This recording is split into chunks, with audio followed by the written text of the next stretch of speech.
ನಮಸ್ಕಾರ. ವಿಡಿಯೋ ನೋಡುವಂತ ಎಲ್ಲ ಆತ್ಮೀಯ ವೀಕ್ಷಕರಿಗೆ ಹಾಗೂ ನನ್ನ ಮುದ್ದು ವಿದ್ಯಾರ್ಥಿ ಬಳಗಕ್ಕೆ ಹೃದಯಪೂರ್ವಕ ಧನ್ಯವಾದಗಳನ್ನ ಹೇಳುತ್ತಾ ಇವತ್ತಿನ ವಿಡಿಯೋದಲ್ಲಿ ನಿಮಗೆ ಏನ್ ಹೇಳ್ಕೊಡ್ತಾ ಇದ್ದೀನಿ ಅಂದ್ರೆ, ಇವತ್ತು SSLC ಪಾಸ್ ಆಗಿರುವಂತವರು, PUC ಮತ್ತೆ ಪದವಿ ಪಾಸ್ ಆಗಿರುವಂತಹ ವಿದ್ಯಾರ್ಥಿಗಳಿಗೆ ಇವತ್ತು ರೈಲ್ವೆ ಇಲಾಖೆಯಲ್ಲಿ ಬಹಳ ದೊಡ್ಡ ನೇಮಕಾತಿ ಅಂತಾನೆ ಹೇಳ್ಬಹುದು. ಅಂದ್ರೆ 22,000 ಒಂದು ರೈಲ್ವೆ ಇಲಾಖೆಯಲ್ಲಿ ಸಹಾಯಕರ ಹುದ್ದೆಗಳಿಗೆ ನೇರ ನೇಮಕಾತಿಯನ್ನ ಮಾಡ್ಕೊತಾ ಇದ್ದಾರೆ. ಅದಕ್ಕೆ ಯಾವ ರೀತಿಯಾಗಿ ಅರ್ಜಿಯನ್ನು ಸಲ್ಲಿಸಬೇಕು, ವಯಸ್ಸಿನ ಮಿತಿ ಏನಿರುತ್ತೆ, ಎಷ್ಟು ವೇತನ ಇದ್ದಿರುತ್ತೆ, ಏನೆಲ್ಲ ದಾಖಲೆಗಳು ಬೇಕಾಗುತ್ತೆ, ಯಾವ ರೀತಿಯಾಗಿ ನಾವು ಅರ್ಜಿಯನ್ನ ಸಲ್ಲಿಸಬಹುದು ಅನ್ನುವಂತಹ ವಿಧಾನವನ್ನ ಸಂಪೂರ್ಣವಾಗಿ ತಿಳಿಸಿಕೊಡ್ತಾ ಇದ್ದೀನಿ. ಮೊದಲಿಗೆ ನಿಮ್ಮ ಕಂಪ್ಯೂಟರ್ ಅಥವಾ ಮೊಬೈಲ್ ಫೋನ್ ನಲ್ಲಿ ಇರುವಂತಹ ಗೂಗಲ್ ಕ್ರೋಮ್ ಅನ್ನು ಓಪನ್ ಮಾಡ್ಕೊಳ್ಳಿ. ಓಪನ್ ಮಾಡಿದ ನಂತರ ನೋಡಬಹುದು, ಇಲ್ಲಿಂದ ರೈಲ್ವೆ ಇಲಾಖೆಯ ಒಂದು ನೇಮಕಾತಿ ಒಂದು ಪ್ರಕಟಣೆ ಆಗಿರುವಂತಹ ಅಧಿಸೂಚನೆ ಆಗಿರಬಹುದು, ಅದಕ್ಕೆ ಸಂಬಂಧಪಟ್ಟಿರುವಂತಹ ಎಲ್ಲ ಮಾಹಿತಿಯನ್ನು ಕೂಡ ಇಲ್ಲಿ ಸಂಪೂರ್ಣವಾಗಿ ನಿಮಗೆ ಗೊತ್ತಾಗ್ಬಿಡುತ್ತೆ. ಇವತ್ತು ರೈಲ್ವೆ ಮಂಡಳಿಯಲ್ಲಿ RRB ಅಂತ ನೋಡ್ತೀವಿ, 2025-26ನೇ ಸಾಲಿನಲ್ಲಿ ಸಂಬಂಧಿಸಿದಂತೆ ಭಾರಿ ಪ್ರಮಾಣದ ಒಂದು ಉದ್ಯೋಗ ಅವಕಾಶವನ್ನು ಪ್ರಕಟಿಸಲಾಗಿದೆ ಅಂತ ನೋಡಬಹುದು.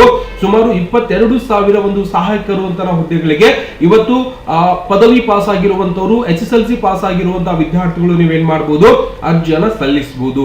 ಜೊತೆಗೆ ನಾವು ನೋಡ್ತಿದ್ದಾಗನೆ ಇವತ್ತು ಸಂಸ್ಥೆ ಹೆಸರು ಬಂದ್ಬಿಟ್ಟು ರೈಲ್ವೆ ಒಂದು ನೇಮಕಾತಿ ಮಂಡಳಿ ಅಂತ ಹೇಳ್ಬೋದು. ಜೊತೆಗೆ ನಾವು ಇಲ್ಲಿಂದ ಹುದ್ದೆಯ ಒಂದು ವಿವರವನ್ನ ನಾವು ನೋಡಿದಾಗ ಇಲ್ಲಿಂದ ಸಂಪೂರ್ಣವಾಗಿ ಸಂಸ್ಥೆ ಹೆಸರಾಗಿರ್ಬೋದು ರೈಲ್ವೆ ಇಲಾಖೆ 25-26ನೇ ಒಂದು ಸಾಲಿನ ಒಂದು 22,000 ಒಂದು ಆಲ್ ಓವರ್ ಇಂಡಿಯಾ ಅಂದ್ರೆ ಭಾರತದಾದ್ಯಂತ ಈ ಒಂದು ನೇಮಕಾತಿಯನ್ನ ಮಾಡ್ಕೊತಾ ಇರುವಂತದ್ದು. ಆನ್ಲೈನ್ ಮುಖಾಂತರ ನೀವು ಅರ್ಜಿಯನ್ನ ಸಲ್ಲಿಸಬಹುದು. ಅದರ ಒಂದು ವೆಬ್ಸೈಟ್ ನ ಲಿಂಕ್ ಕೂಡ ನಾನು ವಿಡಿಯೋ ಡಿಸ್ಕ್ರಿಪ್ಷನ್ ಹಾಕ್ತೀನಿ. ಇವತ್ತೆಲ್ಲ ನಾಳೆ ಈ ಒಂದು ಅಧಿಸೂಚನೆ ನಾಳೆ ಅಥವಾ ನಾಡಿದ್ದು ಸಂಪೂರ್ಣವಾಗಿ ಬಿಡುಗಡೆ ಆಗಬಹುದು. ದಯವಿಟ್ಟು ಅದರ ಒಂದು ಮಾಹಿತಿಯನ್ನ ತಿಳಿಸಿಕೊಡ್ತಾ ಇದ್ದೀನಿ. ಇದರ ಬಗ್ಗೆ ಸ್ವಲ್ಪ ನೀವು ಸ್ಟಡಿಯನ್ನ ಮಾಡಿಕೊಂಡು ತಯಾರಾಗಿ ಕೂತ್ಕೋಬೇಕಾಗತ್ತೆ. ಹುದ್ದೆಯ ವಿವರ ಬಂದ್ಬಿಟ್ಟು ಇವತ್ತು 22,000 ಒಂದು ಸಹಾಯಕ ಹುದ್ದೆಗಳಿಗೆ ಒಂದು ರೈಲ್ವೆ ಇಲಾಖೆಯಲ್ಲಿ ನಾವೇನ್ ಮಾಡಬಹುದು, ಅರ್ಜಿಯನ್ನ ಸಲ್ಲಿಸಬಹುದು. SC ST OBC ಮತ್ತೆ EWS ಹಾಗೂ PWD ಅಭ್ಯರ್ಥಿಗಳಿಗೆ ಸರ್ಕಾರದ ನಿಯಮಗಳ ಪ್ರಕಾರ ಮೀಸಲಾತಿ ಕೂಡ ಸಂಪೂರ್ಣವಾಗಿ ಇದ್ದಿರುತ್ತೆ. ವಿದ್ಯಾರ್ಹತೆಯನ್ನ ನಾವು ನೋಡೋದಾದ್ರೆ ಅಭ್ಯರ್ಥಿಯು ಯಾವುದೇ ಮಾನ್ಯತೆ ಪಡೆದ ವಿಶ್ವವಿದ್ಯಾಲಯದ ಪದವಿಯನ್ನ ಪಾಸ್ ಆಗಿರ್ಬೇಕಾಗುತ್ತೆ. ಜೊತೆಗೆ ಕೇಂದ್ರ ಸರ್ಕಾರ ಮಾನ್ಯತೆ ಪಡೆದ ವಿಶ್ವವಿದ್ಯಾಲಯದಲ್ಲೇ ನೀವೇನ್ ಮಾಡಬೇಕು, ಪದವಿಯನ್ನ ಮುಗಿಸಿರ್ಬೇಕಾಗುತ್ತೆ. ಅಂತಿಮ ವರ್ಷದ ವಿದ್ಯಾರ್ಥಿಗಳಿಗೆ ಅವಕಾಶ ಇರುವುದೇ ಎಂಬುದು ಅಧಿಸೂಚನೆಯಲ್ಲಿ ಸ್ಪಷ್ಟಪಡಿಸಲಾಗುತ್ತದೆ ಅಂತ ಕೂಡ ನಾವು ನೋಡಬಹುದು. ಜೊತೆಗೆ ಅರ್ಜಿ ಸಲ್ಲಿಸುವ ಮೊದಲು ಅಧಿಕೃತ ಸೂಚನೆಯನ್ನ ಕಡ್ಡಾಯವಾಗಿ ನೀವು ಓದಬೇಕಾಗಿದೆ. ವಯಸ್ಸಿನ ಮಿತಿ ಏನಿರತ್ತಪ್ಪ ಅಂದ್ರೆ ಇವತ್ತು RRB ಅಧಿಸೂಚನೆ ಪ್ರಕಾರ ಇದ್ದಿರತ್ತೆ. ಸಪೋಸ್ SC ST ಅಭ್ಯರ್ಥಿಗಳಿಗೆ ಸರ್ಕಾರದ ನಿಯಮದಂತೆ ಇದ್ದಿರತ್ತೆ, OBC ಅಭ್ಯರ್ಥಿಗಳಿಗೂ ಕೂಡ ಸರ್ಕಾರದ ನಿಯಮದಂತೆ ಇದ್ದಿರತ್ತೆ. ಅಂಗವಿಕಲ ಅಭ್ಯರ್ಥಿ ಮತ್ತು PWD ಅವರಿಗೆ ಏನು ಸಡಿಲಿಕೆ ಇರುತ್ತೆ, ಮಾಜಿ ಸೈನಿಕರು ಕೂಡ ಅದೇ ರೀತಿಯಾಗಿ ವಯಸ್ಸಿನ ಒಂದು ಸಡಿಲಿಕೆ ಕೂಡ ಇದ್ದಿರತ್ತೆ. ಜೊತೆಗೆ ಅರ್ಜಿ ಶುಲ್ಕ ಬಂದ್ಬಿಟ್ಟು 2025-26ನೇ ಅರ್ಜಿ ಶುಲ್ಕವನ್ನು ಅಧಿಕೃತ ಒಂದು ಅಧಿಸೂಚನೆ ಘೋಷಣೆ ಆದ ನಂತರ ಆ ಒಂದು ಶುಲ್ಕವನ್ನ ಸಂಪೂರ್ಣವಾಗಿ ನೋಡಬಹುದು. ಜೊತೆಗೆ ಯಾರಿಗೆ ಸಡಿಲಿಕೆ ಇದ್ದಿರುತ್ತಂದ್ರೆ ಸಾಮಾನ್ಯ OBC ಅಭ್ಯರ್ಥಿಗಳಿಗೆ ನಿಗದಿತ ಶುಲ್ಕವನ್ನ ಪಾವತಿಸಬೇಕಾಗುತ್ತೆ. ಜೊತೆಗೆ SC ST ಮಹಿಳಾ PWD ಅಭ್ಯರ್ಥಿಗಳಿಗೆ ಶುಲ್ಕ ಒಂದು ಸಡಿಲಿಕೆ ಕೂಡ ಸಂಪೂರ್ಣವಾಗಿ ಇದ್ದಿರುತ್ತೆ. ಹೌದಾ? ಹಾಗಾದ್ರೆ ಅದನ್ನು ಡೆಬಿಟ್ ಕಾರ್ಡ್ ಅಥವಾ UPI ಮುಖಾಂತರ ಕೂಡ, ಬ್ಯಾಂಕಿಂಗ್ ಮುಖಾಂತರ ಕೂಡ ಪಾವತಿಯನ್ನ ಮಾಡಬೇಕಾಗುತ್ತೆ.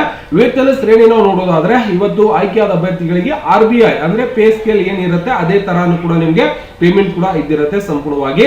ಜೊತೆಗೆ ಆ ಒಂದು ಪೇಮೆಂಟ್ ಜೊತೆಗೆ ನಿಮ್ಗೆ ಒಂದು ಏನೆಲ್ಲ ಸೌಲಭ್ಯ ಇರುತ್ತೆ, DA ಆಗಿರ್ಬೋದು, HR ಆಗಿರ್ಬೋದು, ಪ್ರಯಾಣ ಭತ್ಯೆ ಆಗಿರ್ಬೋದು, ವೈದ್ಯಕೀಯ ಸೌಲಭ್ಯ ಆಗಿರ್ಬೋದು, ಪಿಂಚಣಿ ಹಾಗೂ ನಿವೃತ್ತಿ ಸೌಲಭ್ಯಗಳು ಕೂಡ ನಿಮ್ಗೆ ಸಂಪೂರ್ಣವಾಗಿ ಇದ್ದಿರುತ್ತೆ.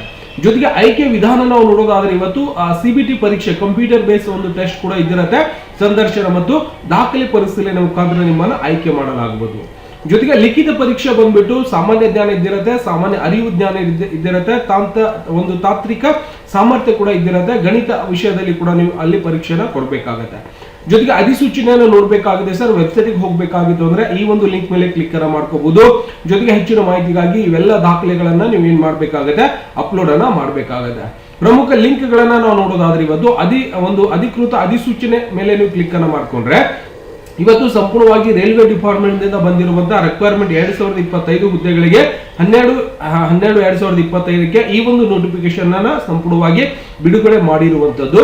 ಇಲ್ಲಿ ಸಂಪೂರ್ಣವಾಗಿ ಹೇಳ್ಕೊಟ್ಟಿದ್ದಾರೆ ಪೋಸ್ಟ್ ಹೆಸರುಗಳಾಗಿರ್ಬೋದು, ಜೊತೆಗೆ ಡಿಪಾರ್ಟ್ಮೆಂಟ್ ಆಗಿರ್ಬೋದು, ಅವರಿಗೆ ಪ್ರೊವೈಡ್ ಮಾಡುವಂತಹ ವೇಕೆನ್ಸಿ ಎಷ್ಟು ವೇಕೆನ್ಸಿ ಇದಾವೆ ಅನ್ನೋದು ಕೂಡ ನಾವಿಲ್ಲಿ ಸಂಪೂರ್ಣವಾಗಿ ನೋಡಬಹುದು. ಸುಮಾರು 22,000 ವೇಕೆನ್ಸಿಗಳನ್ನ ಅಂದ್ರೆ ಹುದ್ದೆಗಳನ್ನ ನೇಮಕಾತಿಯನ್ನ ಮಾಡ್ಕೊತಾ ಇದ್ದಾರೆ.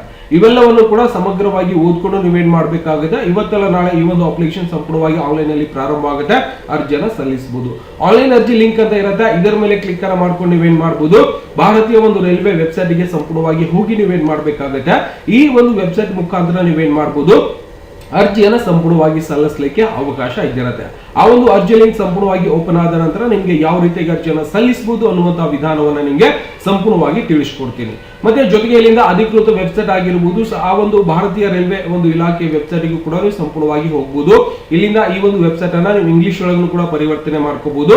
ಓಕೆ, ಇಂಗ್ಲಿಷ್ ಅಲ್ಲಿ ಕೂಡ ಸಂಪೂರ್ಣವಾಗಿ ನೋಡ್ಲಿಕ್ಕೆ ಸಿಗುತ್ತೆ. ಸಂಪೂರ್ಣವಾಗಿ ನೋಡ್ಕೊಂಡು ರಿಕ್ವೈರ್ಮೆಂಟ್ ಮೇಲೆ ಕ್ಲಿಕ್ ಅನ್ನ ಮಾಡ್ಕೊಂಡು ಇತ್ತೀಚೆಗೆ ಬರುವಂತಹ ಹುದ್ದೆಗಳ ಮಾಹಿತಿಯನ್ನ ಇಲ್ಲಿ ತಿಳ್ಕೊಂಡು ನೀವೇನ್ ಮಾಡಬಹುದು, ಅರ್ಜಿಯನ್ನ ಸಲ್ಲಿಸಬಹುದು. ಓಕೆನಾ, ಇಲ್ಲಿಂದ ಕರ್ನಾಟಕ ಅಥವಾ ನೀವು ಯಾವ ರಾಜ್ಯದಿಂದ ಹುಡುಕ್ತಾ ಇದ್ದೀರಿ, ಎಲ್ಲಿ ಹುಡುಕ್ತಾ ಇದ್ದೀರಿ ಜಾಬ್ ಅಂತ ನೀವು ಏನ್ ಮಾಡ್ಕೋಬಹುದು, ಸಂಪೂರ್ಣವಾಗಿ ಸೆಲೆಕ್ಷನ್ ಮಾಡ್ಕೊಂಡು ಅರ್ಜಿಯನ್ನ ಸಂಪೂರ್ಣವಾಗಿ ಸಲ್ಲಿಸಬಹುದು. ಗೊತ್ತಾಗತ್ತಾ? ಈ ರೀತಿಯಾಗಿ ನಾವೇನ್ ಮಾಡಬಹುದು ಅಂದ್ರೆ ಇವತ್ತು ಅಧಿಸೂಚನೆ ಆಗಿರುವಂತಹ ಎಲ್ಲಾ ಒಂದು ರಾಜ್ಯಗಳನ್ನು ಕೂಡ ಇಲ್ಲಿ ಸಂಪೂರ್ಣವಾಗಿ ಕೊಟ್ಟಿರ್ತಾರೆ, ನೋಡ್ಕೋಬಹುದು. ಜೊತೆಗೆ ಸರ್ ಅರ್ಜಿಯನ್ನು ಸಲ್ಲಿಸಬೇಕಾಗದೆ RBI ವೆಬ್ಸೈಟ್ ಆಗಿರಬಹುದು, ಮತ್ತೆ ರೈಲ್ವೆ ಸೈಟ್ ಗಳಾಗಿರಬಹುದು, ಇನ್ನಿಷ್ಟು ಮಾಹಿತಿಯನ್ನ ನೀವೇನ್ ಮಾಡಬಹುದು ಈ ಒಂದು ಪೋರ್ಟಲ್ ಮುಖಾಂತರ ಸಂಪೂರ್ಣವಾಗಿ ನಿಮ್ಗೆ ಪಡೀಲಿಕ್ಕೆ ಅವಕಾಶ ಇದ್ದಿರುತ್ತೆ. ದಯವಿಟ್ಟು ಎಲ್ಲ ತರದ ಒಂದು ಮಾಹಿತಿಯನ್ನ ನೀವು ಪಡಿಬೇಕಾಗಿದ್ದು ಪ್ರತಿದಿನ ಅಂದ್ರೆ ದಯವಿಟ್ಟು ಸಬ್ಸ್ಕ್ರೈಬ್ ಮಾಡೋದನ್ನ ಮರಿಬಾರ್ದು.